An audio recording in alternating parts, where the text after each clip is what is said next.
બનાસકાંઠાના ધાનેરામાં ગૌસેવાનું અનોખું ઉદાહરણ સામે આવ્યું છે। અહીંના એક ખેડૂતે પોતાના ખેતરમાં ભારે મહેનતથી ઉગાડેલા પાકને ગાયોને અર્પણ કરી દીધો।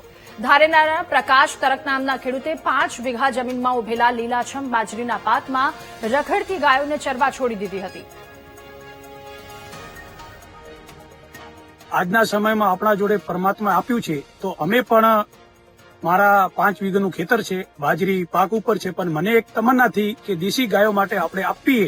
અને આજના જમાનામાં દેશી ગાયો ખૂબ એમના ગૌચરો પણ ભગાઈ ગયા અને ગૌચરોના અભાવના કારણે મને વિચાર આવી અને મેં ગાયો માટે અર્પણ કર્યું છે કે આ પાક આપણે ગાયોને ચરાવવો છે, તો ડોડા સમાને 5 વીઘા જમીનમાં મેં ગાયોને આપી દીધું છે।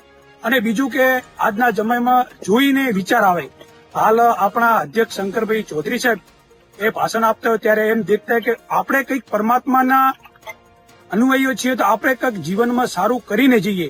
એ લક્ષણને જોતા પણ મને વિચાર આવ્યો અને આ જોઈ અને મેં ગાયો ચરાવવાનું નક્કી કર્યું છે।